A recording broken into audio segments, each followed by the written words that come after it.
يؤمنون بالله واليوم الآخر يودون من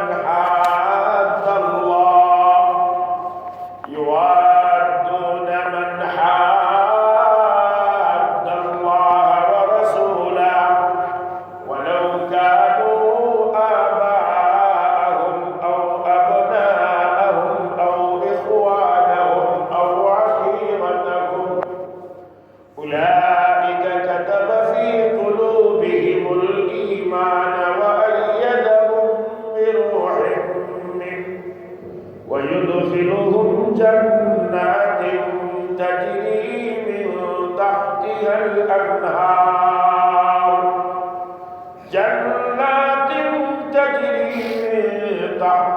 الأنهار خالدين فيها رضي الله عنهم ورضوا عنه أولئك حزب الله ألا إن حزب الله هم المفلحون এই আয়াতের মধ্যে আল্লাহ পাক হযরত রাসূল করিম সাল্লাল্লাহু আলাইহি ওয়াসাল্লাম বলে সাল্লাল্লাহু আলাইহি ওয়াসাল্লামকে সম্বোধন করে বলেন, হে রাসূল করিম সাল্লাল্লাহু আলাইহি ওয়াসাল্লাম, লা তাজিদু কওমান ইউমিনুনা বিল্লাহি ওয়াল ইয়াউমিল আখির, যারা আল্লাহর উপর বিশ্বাস রাখে এবং আখিরাত দিনের উপর কি রাখে? বিশ্বাস রাখে। বলেন, যারা আল্লাহর উপর বিশ্বাস, যারা পরকাল বিশ্বাস, যারা বিশ্বাস করে। মান হাদ্দাল্লাহ ওয়া রাসূলহু, যারা আল্লাহ এবং তার রাসূলের সাথে বিদ্বেষ করে, যারা আল্লাহ এবং তার রাসূলের বিরোধী হয়, এই ধরনের কোন ব্যক্তির সাথে কোন আল্লাহ প্রেমিক ব্যক্তি কোনদিন বন্ধুত্ব স্থাপন করতে পারে না। কথা আবার বুঝে, যারা আল্লাহর উপর বিশ্বাস করে, যারা পরকাল বিশ্বাস করে, এই ধরনের মানুষেরা এমন মানুষের সাথে সম্পর্ক কখনো রাখতে পারে না যারা আল্লাহ বিরোধী, যারা রাসূল বিরোধী। এই রাসূল বিরোধীদের সাথে, আল্লাহ বিরোধীদের সাথে, রাসূল বিরোধীদের সাথে কোনদিন কোন ঈমানদার তাদের সাথে কোন বন্ধুত্ব স্থাপন করতে পারে না। এই যারা আল্লাহ বিরোধী হয়, মুমিন ব্যক্তি সে যদি আল্লাহ বিরোধী, যদি সে বাবা হয়, আল্লাহ বিরোধী সে যদি তার সন্তান হয়, সে যদি তার ভাই হয়, আত্মীয় স্বজন হয়, সে সবকে বিসর্জন দিতে পারে। কিন্তু কোন ঈমানদার আল্লাহকে মাইনাস করে, রাসূলকে মাইনাস করে সে কোনদিন তার বাবার পক্ষপাতিত্ব করতে পারে না, কোনদিন সে তার সন্তানের পক্ষপাতিত্ব করতে পারে না, কোনদিন তার ভাইয়ের পক্ষ নিতে পারে না, কোনদিন তার আত্মীয় স্বজনের পক্ষ নিতে পারে না। কারণ তাদের মধ্যে আল্লাহ এবং পরকালের বিশ্বাস রয়েছে। আল্লাহ এবং পরকাল বিশ্বাসে আপনার মুমিন আপনার বাবাকে মাইনাস করতে পারে, মুমিন তার সন্তানকে মাইনাস করতে পারে, মুমিন তার ভাইকে তালাক দিতে পারে, মুমিন তার আত্মীয় স্বজনকে বিসর্জন দিতে পারে। এরপরও সে কোনদিন আল্লাহ এবং তার রাসূলের বিরোধী যারা, এদের পক্ষ অবলম্বন করতে পারে। কথা আমরা বুঝাইতে পারছি? এই সমস্ত ব্যক্তিদের পুরস্কার কি? যারা আল্লাহ বিশ্বাসে বিশ্বাসী, রাসূলের বিশ্বাসে বিশ্বাসী, পরকাল বিশ্বাসে বিশ্বাসী, যারা আল্লাহ প্রেমিক, যারা রাসূল প্রেমিক, এই যে তাদের কথা বললাম, চারটা শ্রেণীর কথা বলা হয়েছে। প্রয়োজনে তারা বাবা বাদ দিতে পারে, প্রয়োজনে তারা আপনার সন্তানকে বাদ দিতে পারে, প্রয়োজনে তারা ভাইকে বাদ দিতে পারে, প্রয়োজনে তারা আত্মীয় স্বজনকে আপনার বাদ দিতে পারে। কিন্তু আল্লাহর মহব্বত, রাসূলের মহব্বত কোনদিন তারা বাদ দিতে পারে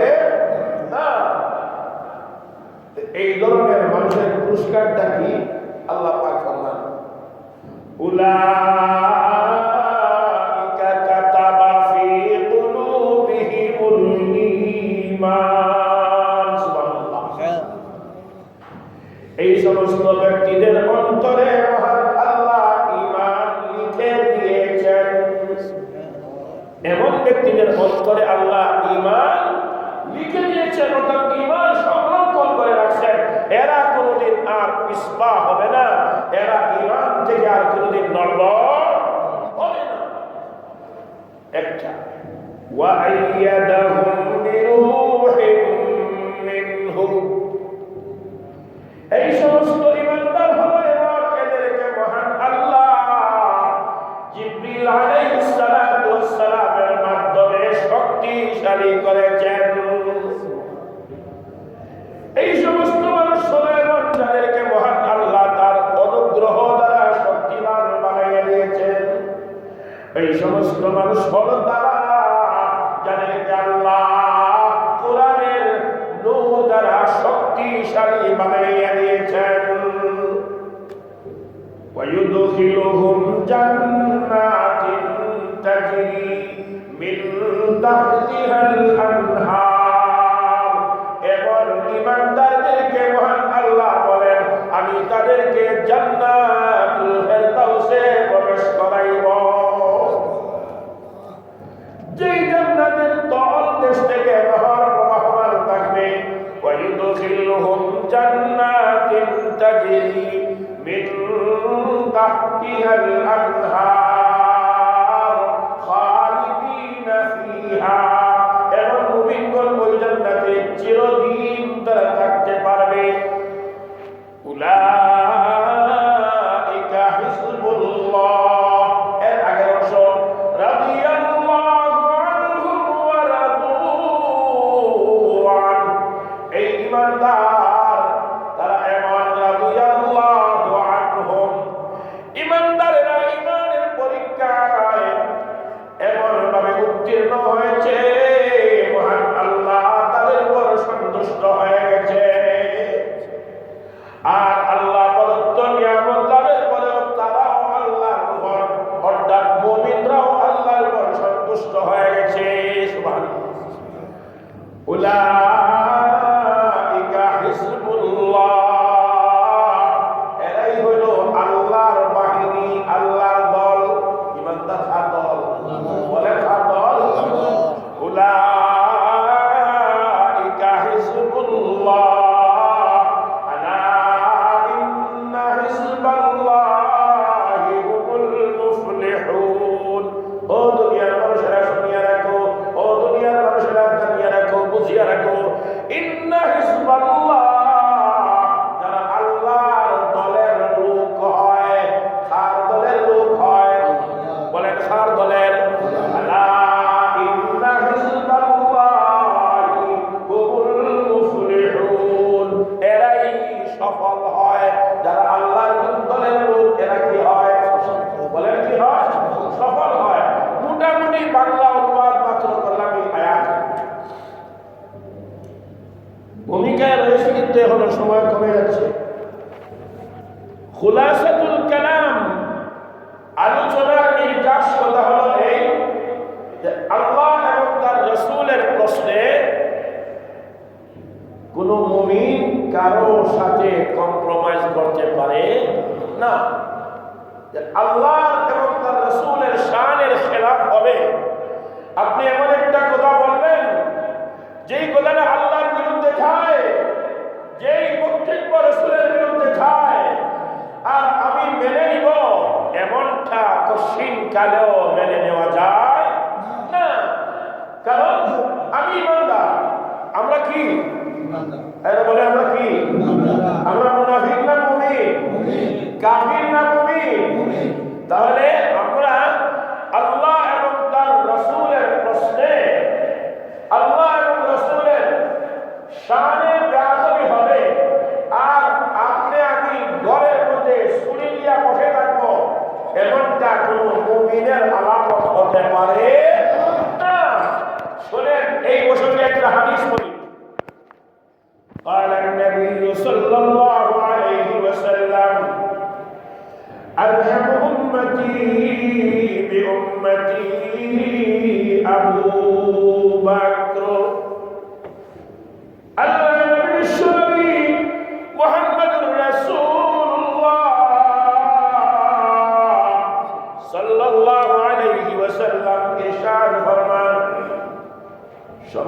উম্মতের মধ্য থেকে সবচেয়ে নরম দিলের অধিকারী আর কেউ নয়, আমার সাহাবী আবু বকর। কারণ আবু বকর রাদিয়াল্লাহু তাআলা আনহু শক্ত দিলের মানুষ ছিলেন না নরম দিলের? নরম দিলের মানুষ।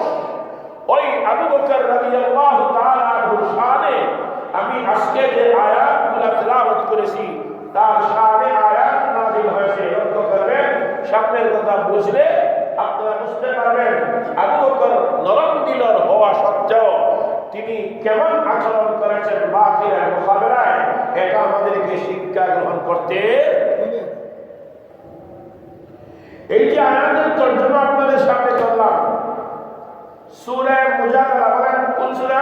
মুজাদালা। বলেন সূরা মুজাদালা, আয়াত নং 22, আয়াত নং 22, সূরা মুজাদালা, আয়াত নং 22, পারা নং 28, পারা নং 28 নম্বর পারা, প্রথম সূরা, সূরা মুজাদালার সর্বশেষ আয়াত তথা 22 নম্বর আয়াত হযরত আবু বকর সিদ্দিক সহ আরো অন্যান্য সাহাবায়ে কেরামের শানে আল্লাহ নাযিল করে দিয়া ভবিষ্যৎ আপনার অনাগত মুসলিম উম্মাহের জন্য সবক রেখেছেন। আজকে আপনাদের সামনে এই আয়াতের উপর সাহাবায়ে কেরাম কেমন আপনার আমল করেছেন, তাদের আমলের কিছু রূপরেখা আপনাদের সামনে তুলে ধরার চেষ্টা করছি। তা হবে আমার বয়ানের আজকের ভূমিকা মাত্র। এরপরে যাব আমি সূরা আলে ইমরানের 122 এবং 181 এবং 182 নম্বর আয়াতের আলোচনায়। আসুন এই আয়াতের উপর সাহাবায়ে কেরাম কেমন আপনার আমল করেছেন দেখেন। আল্লাহ এবং রাসূলের শানে কোনো বেয়াদবি হবে, এটা সাহাবায়ে কেরাম কোনদিন কেউ মেনে নিতে পারেন না। বলেন পারেন না? ভাইরা আমার লক্ষ্য করুন, একবার হযরত আবু বকর সিদ্দিক রাদিয়াল্লাহু তাআলা আনহুর বাবা আবু কুহাফা, বলেন কি, যদিও তিনি পরে মুসলমান হয়েছেন, রাসূলের হাতে মুসলমান হয়েছেন পরে, ঘটনা বলবো তার আগে।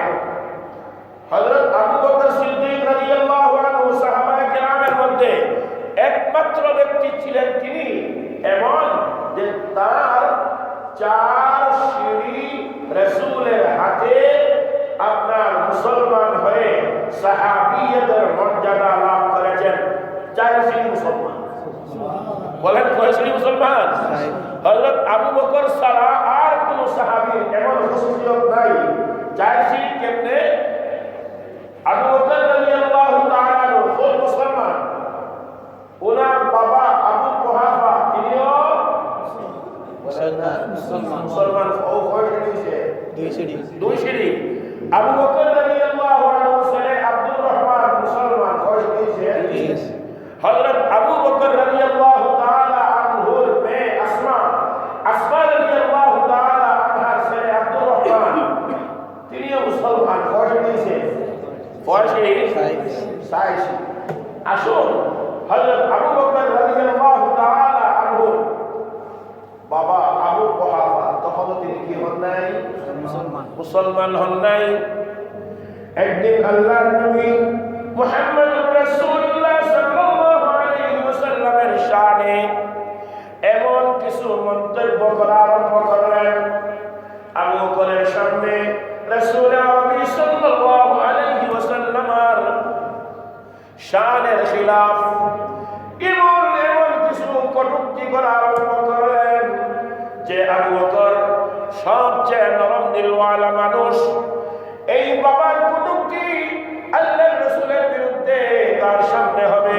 আবু বকর এটা তিনি মেনে নিতে পারলেন না, এটা তিনি মেনে নিতে পারলেন না। এই কটূক্তিকে তিনি সহ্য করতে পারলেন না। আর সহ্য করতে না পেরে আবু বকর সিদ্দিক রাদিয়াল্লাহু তাআলা আনহু তিনি সন্তান হইয়া আপন হস্তে বাবাকে এমন গালের মধ্যে একটা চপের আঘাত করলেন। আবু বকরের বাবা এই চপের আঘাতে জমিনে উঠাইয়া পড়ছেন। সুবহানাল্লাহ। এই খবর রাসূল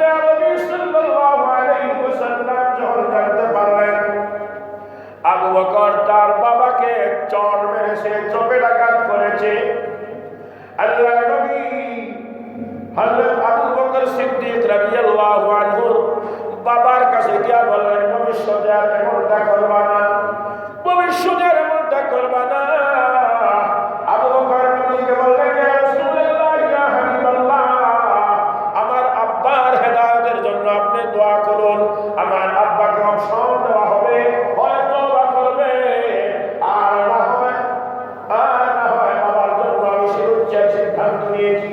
আল্লাহর বিশ্ব নবী আবু বকর সিদ্দিক রাদিয়াল্লাহু তাআলা আনহুর কথায় হযরত আবু কুহাফার জন্য দোয়া করেছেন। এই চপেট আঘাতের পরে আল্লাহর নবীর দোয়ার বরকতে আবু কুহাফা মুসলমান হয়ে গেছে। শুধু আবু বকরের ব্যাপারে নয়, আসল আবু বকরের ছেলের ব্যাপারে আবু বকরের ভূমিকা কেমন ছিল? বদরের যুদ্ধে আবু বকর রাদিয়াল্লাহু তাআলা আনহু রাসূলের সঙ্গে কাফিরদের মোকাবেলা হবে বদর করে। আর বদরের যুদ্ধে আবু বকরের সন্তান আব্দুর রহমান কাফিরদের পক্ষের লোক, তখন মুসলমান হল নাই।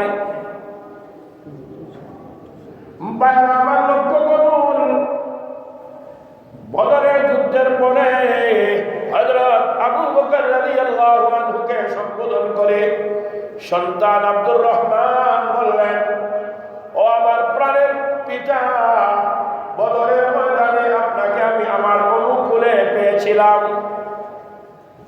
চাইলে আপনাকে আমি তখন দ্বিখণ্ডিত করে দিতাম, কিন্তু আমি আপনার প্রতি এমন আচরণ দেখাই নাই। কেন দেখাই নাই? আপনি আমার বাবা, রক্তের একটা সম্পর্ক হয়েছে, এই সম্পর্কের দরুন আবু বকর আমি আব্দুর রহমান থেকে আপনি নিরাপত্তা পেয়ে গেলেন, আর না হয় বদরের ময়দানে আপনাকে সুযোগ পেয়েছিলাম, আমি দ্বিখণ্ডিত করে ছাড়তাম। এই কথা হলো আব্দুর রহমানের আবু বকরের পুত্র আব্দুর রহমান বলেন কে? আবু বকরের ছেলে আব্দুর রহমান রাদিয়াল্লাহু আনহু পরে মুসলমান হয়েছেন। এই বক্তব্য যখন বাবার সামনে দিলেন, দেখতো ইনকন্টি হযরত আবু বকর সিদ্দিক রাদিয়াল্লাহু তাআলা আনহু বলেন, হে আব্দুর রহমান, তুমি রক্তের সম্পর্ককে গুরুত্ব দিয়েছো, এজন্য তুমি আমাকে হত্যা করো নাই। আমি আবু বকর যদি বদরের রণাঙ্গনে তোমাকে আমার অনুকূলে পাইতাম, কারণ তুমি তো তখন আল্লাহর বিরুদ্ধে ছিলে, রাসূলের বিরুদ্ধে ছিলে, আমি তোমাকে দেখি নাই, আমার অনুকূলে তুমি আসো নাই। আমি যদি তোমাকে পাইতাম আল্লাহর রাসূলের মহব্বতে, তুমি আব্দুর রহমানকে আমি কসু কাটা দিয়া ছাড়তাম। সুবহানাল্লাহ নাই? বাদে গিয়া বলবা সুবহানাল্লাহ, এখন এখানে বলে বলেন সুবহানাল্লাহ। বাইরে আমার, তাহলে এই আয়াতের মধ্যে আরো অনেক উদাহরণ রয়েছে। আবু উবাদা ইবনুল জাররাহ রাদিয়াল্লাহু তাআলা সম্পর্কে পাওয়া যায়। আবু উবাদা ছিলেন সাহাবী, আর তার বাবার নাম ছিল জাররাহ, ও ছিল কাফের। আবু উবাদা রাদিয়াল্লাহু তাআলা বর্ণনা করেন, আমার বাবা আল্লাহর বিরুদ্ধে, আল্লাহর রাসূলের বিরুদ্ধে কটূক্তি করে, আবার কাফিরদের বিরুদ্ধে, কাফিরদের পক্ষে আর আমাদের বিপক্ষে বদরের রণাঙ্গনে, কোন রিওয়ায়াতে আছে উহুদের রণাঙ্গনে আমার সামনাসামনি আসে। বাবা হিসাবে আমি কিছুটা সুযোগ দিলাম যে আমার কাছ থেকে চলে যাক, কিন্তু সে আমার সামনে আসে এই উদ্দেশ্যে যে সুযোগে যদি পায় আমি আবু উবাইদাকে হত্যা করবে, কিন্তু হয়তো রক্তের সম্পর্কের কারণে আমাকে হত্যা করে না, কিন্তু কয়েকবার যখন আমার কাছে আসা যাওয়া করে আর দেবী নাই, আমার বুঝতে বাকি নাই সে আমাকে হত্যা করবে, পিতা হইয়া আমি পুত্রকে হত্যা করবে, আর সুযোগ দেওয়া যায় না। জাল্লাহ যেহেতু আল্লাহর দুশমন, জাল্লাহ যেহেতু রাসূলের দুশমন, আল্লাহর বিরুদ্ধে কুমন্তব্য করে, রাসূলের বিরুদ্ধে কটূক্তি করে, একে আশ্বাস দেওয়া যায় না। আবু উবাদা বলেন, ওই উহুদের যুদ্ধে নিজ হাতে আমি আমার পিতাকে হত্যা করে সারলাম। ভাইরা আমার, এই আয়াতের উপর সাহাবায়ে কেরাম কত যে আমল করেছেন, একটা দুইটা নয়, ঘটনা হাজার হাজার ঘটনা রয়েছে।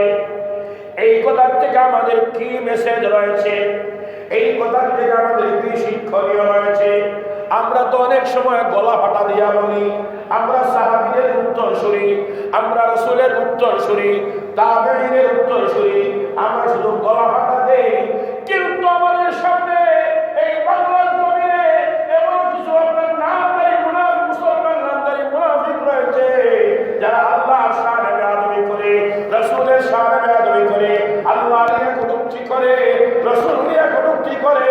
কিন্তু ওই সমস্ত কটূক্তিকারীর বিরুদ্ধে যাবে তো দূরের কথা, আজকে ওদেরকে গ্রেফতার করলে উলামায়ে কেরামের বিরুদ্ধে চলে যায় এমন কিছু নামদারি মুসলমান আছে না? না আছে, আছে না? অথচ আল্লাহর জমিনে, আল্লাহর হাইবে, আল্লাহর সমস্ত নিয়ামত ভোগ করবে আর আল্লাহর বিরুদ্ধে কটূক্তি করবে, এটাকে সুযোগ দেওয়া যায় না।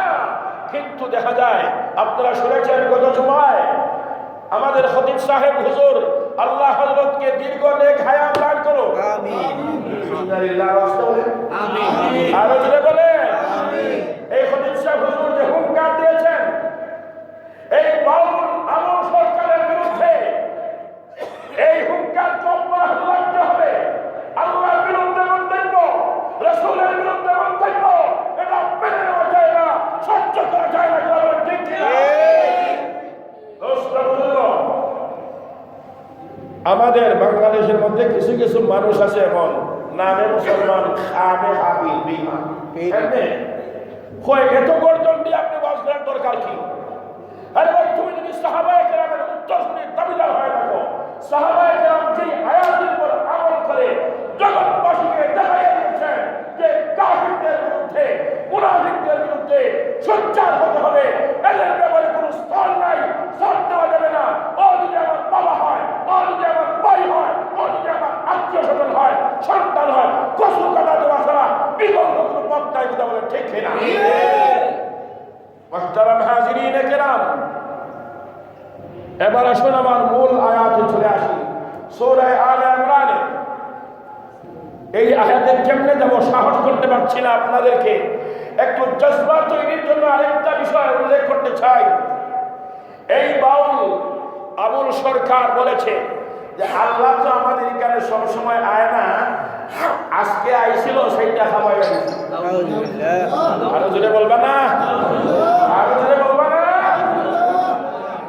এমন মন্তব্য করবে আর তুমি ফখরুল ইসলাম আলমগীর, তুমি এমন কিছু হও নাই, তোমার এমন শক্তি হয় নাই, কাব ইবনে আশরাফের মতো শক্তি হয় নাই, মুসাইলামাতুল কাযযাবের মতো শক্তি হয় নাই। ওরা রাসূলের শানে বেয়াদবি করে, ওরা টিকতে পারে নাই। তুমি যদি বাউলদের পক্ষ নাও, তোমাকে তোমার দল মাইনাস করবে, বাংলার জনগণ তোমাকে প্রতিহত করবে। কথা বলেন ঠিক কিনা? মুহতারাম হাজিরিন কেরাম, এই বাউল সরকার সহ ওরা যদি 20 লাখ, 30 লাখ, 50 লাখ যদি আমাদের বিরুদ্ধে ময়দানে অগ্রসর হয়, আমরা হলাম আল্লাহর দলের লোক, তোমরা হবে শয়তানের দলের লোক, কোনদিন মুসলমানদের মোকাবেলায় টিকতে পারবে না, পারবে না, কোনদিন পারবে না। মুহতারাম হাজিরিন কেরাম, কষ্ট লাগে? এই বয়ানে যাদের কষ্ট লাগবে, মিম্বার থেকে ঘোষণা দিলাম তুমি মুনাফিক। আর যদি তোমার আরাম লাগে, জজবা তৈরি হয়, ইমানি চেতনা তোমার জাগ্রত হয়, তাহলে বোঝা যাবে খালিদ বিন ওয়ালিদের উত্তরসূরি, আবু বকরের উত্তরসূরি, উমরের উত্তরসূরি, খালিদ তালহার উত্তরসূরি, সাহাবায়ে কেরামের উত্তরসূরি বলেন ঠিক? অতএব এই বাংলাদেশের সিলেট থেকে আন্দোলন যখন জাগিয়েছিলেন আল্লামা হাবিবুর রহমান কাজীর বাজারের প্রিন্সিপাল সাহেবের আন্দোলন শুরু হয়েছিল সিলেট থেকে। সারা বাংলাদেশে আন্দোলন জোরালো রূপে রূপ নিয়েছিল। তসলিমা বাংলার জমিনে টিকতে পারে নাই। এইরকম ভাবে যখন যত বাতিল এসেছে, সমস্ত বাতিলের মোকাবেলায় ওলামায়ে হক্কানি ধর্মপ্রাণ মুসলমানকে নিয়ে ময়দানে দাঁড়িয়ে বসেন। বাতিল লিখতে পারে নাই। আজকে যদিও আল্লামা হাবিবুর রহমান নাই, মুস্তাক আহমদ খান এখনো জিন্দা আছে। অতএব আরো যত জরুরি কিছু আপনার কর্মসূচি সামনে আসবে বাতিলের মোকাবেলায়, আমরা অবশ্যই আমরা ময়দানে চাপায়া পড়ব। আমরা আমেরিকাকে খুশির জন্য নয়, ভারতকে খুশির জন্য নয়, আমরা আল্লাহকে খুশি করার জন্য ময়দানে আমরা চাপায়া পড়ব। রাজি আছেন তো ইনশাআল্লাহ? আল্লাহ রাব্বুল আলামিন আমাদের সকলকে তৌফিক দান করুন। আমিন। আগামী জুমায় আমার যে মূল বয়ান এগুলা ভূমিকার স্বরূপ 28 নম্বর পারার 1 নম্বর সূরা আর আয়াত নং 22 শুধু ভূমিকায় আমার সময় চলে গেল। আগামী আলোচনা ইনশাআল্লাহ আবু বকর রাদিয়াল্লাহু তাআলা আনহুর সমর্থনে এবং মুনাফিকদের বক্তব্যকে খণ্ডন করে মহান আল্লাহ যে আয়াত নাযিল করেছেন, এই 182 এবং 183 নম্বর আয়াত, 181 এবং 182 নম্বর আয়াত নিয়ে আগামী আপনার শুক্রবারে আলোচনা হইলে হলে আপনারা শুনতেন না ইনশাআল্লাহ। আল্লাহ আমাদের সকলকে শোনার, বুঝার, মানার সমাজে পৌঁছাইয়ে দেওয়ার তৌফিক দান করুন। ওয়া আখিরু দাওয়ানা আলহামদুলিল্লাহি রাব্বিল আলামিন।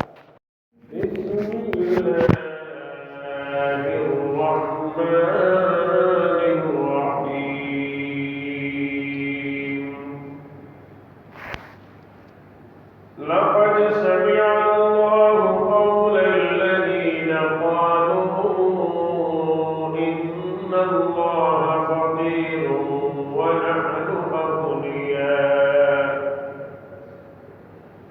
سنكتب ما قالوا وقتلهم الأنبياء بغير حق ونقول ذوقوا عذاب الحريق ذلك بما قدمت أيديكم وأن الله ليس بظلام للعبيد. وقال تعالى لا تجد قوما يؤمنون بالله واليوم الآخر يوادون من حاد الله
মালিক হয়ে থাকে তো দেখবেন সম্পদ সংরক্ষণের জন্য আপনার দিবানিশি আপনার একটা পেরেশানি থাকে, সম্পদের পাহারাদারি করতে হয়, বিভিন্ন দিক থেকে আপনাকে সজাগ থাকতে হয় যেন আপনার সম্পদ কোনো ডাকাত, কোনো চোর, কোনো হাইজেকার কেউ যেন চিন্তাই করে নিতে না পারে।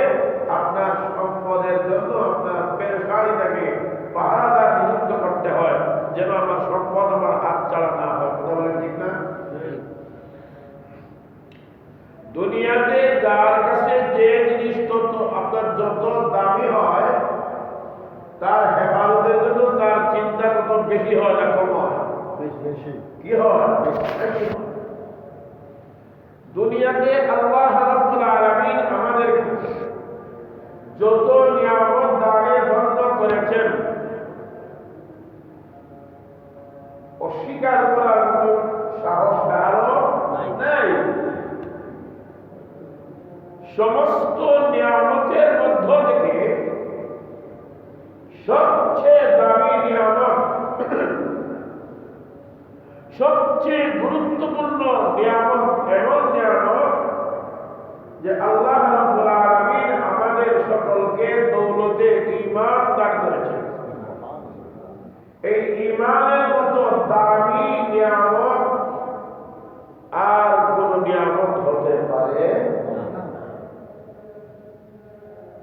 আমাদেরকে আল্লাহ পাক দৌলতে ঈমান দান করেছেন, সাথে সাথে দায়িত্ব হলো এই ঈমানের হেফাজত আমাদেরকে করতে হবে।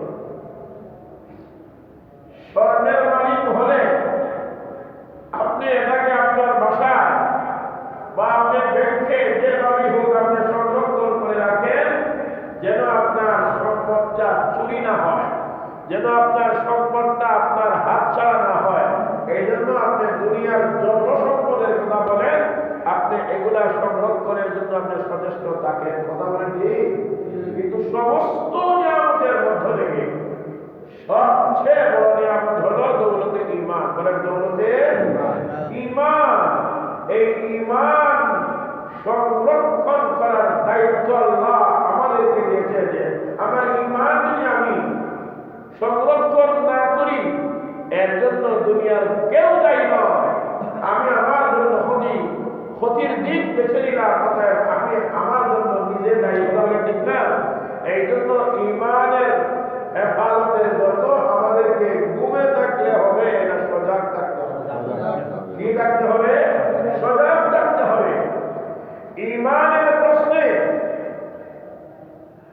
আমার কাছে আমার বাবা বড় নয়। ঈমানের প্রশ্নে আমার কাছে আমার ভাই বড় নয়। ঈমানের প্রশ্নে আমার কাছে আমার পুত্র বড় নয়।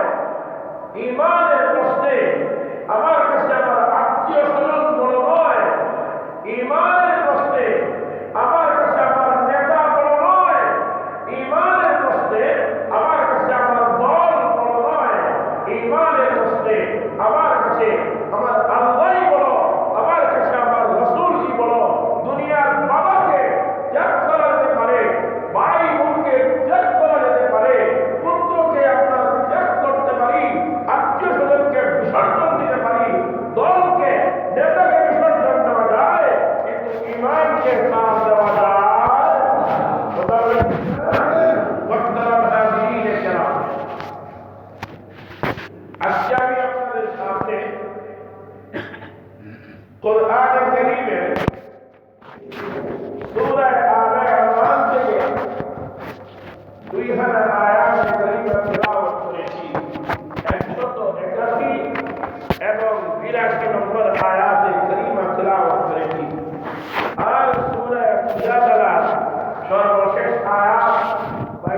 ইমান রক্ষার প্রশ্নে দল বুঝি না, ইমান রক্ষার প্রশ্নে নেতা বুঝি না।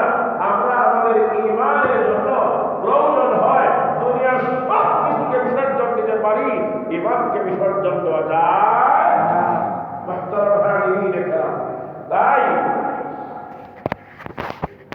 আমি এই আয়াতগুলোর মধ্য থেকে একটা আয়াতকে, অর্থাৎ সূরা মুজাদালা